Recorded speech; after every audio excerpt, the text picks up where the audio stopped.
Alors, comme je le disais, on va parler ou on va se développer sur le sport ce matin avec vous. Philémon, bonjour. Good morning, Nathalie. Bonjour, Lynette. Bonjour, Philémon. How are you today? Perfectly well. Yes. Je vais très bien. Sports it is. Sport, right? Football first. Oh, football first. Yeah. On commence par le football. All right, thanks for being with us. Merci d'être avec nous. Nous commençons cette chronique par la compétition des meilleurs clubs d'Europe. La finale de la Ligue des Champions aura lieu demain, samedi 1er juin. Madrid accueille déjà les délégations de Tottenham et de Liverpool qui s'affrontent dans cette finale 100% anglais. Serge Aurier de la Côte d'Ivoire et Victoria Wanyama du Kenya représenteront le continent côté Spurs qui, pour leur première finale de Ligue des Champions, espèrent couronner leur saison avec une victoire qui serait la plus grande de leur histoire. C'est ce qu'espère l'ancien joueur Jermaine Jenas, très dithyrambique à l'égard de l'entraîneur Mauricio Pochettino.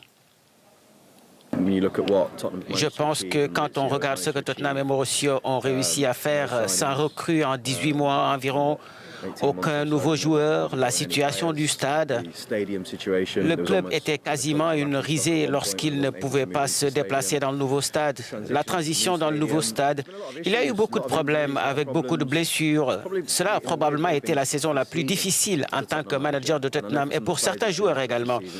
Cela a été une véritable galère et je pense que cette union, ce lien qu'ils ont tissé avec leur manager ces 3, 4, 5 dernières années les a aidés à traverser cette saison et à atteindre le plus grand moment dans leur histoire de Tottenham, probablement une finale de Ligue des Champions.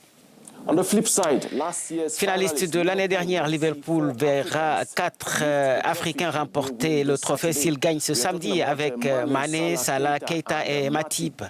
L'équipe espère oublier la douloureuse défaite contre le Real Madrid l'année dernière et éviter une saison sans trophée. Une occasion pour le Sénégalais Sadio Mané d'augmenter ses chances de remporter le prix du meilleur joueur africain avec une victoire ce samedi, bien sûr. Pour être honnête, je suis d'abord très heureux et très fier. Pour moi, c'est un rêve devenu réalité. Et ce sera énorme de gagner cette finale, bien sûr. Oui, nous avons été un peu déçus car nous voulions remporter la Ligue des Champions.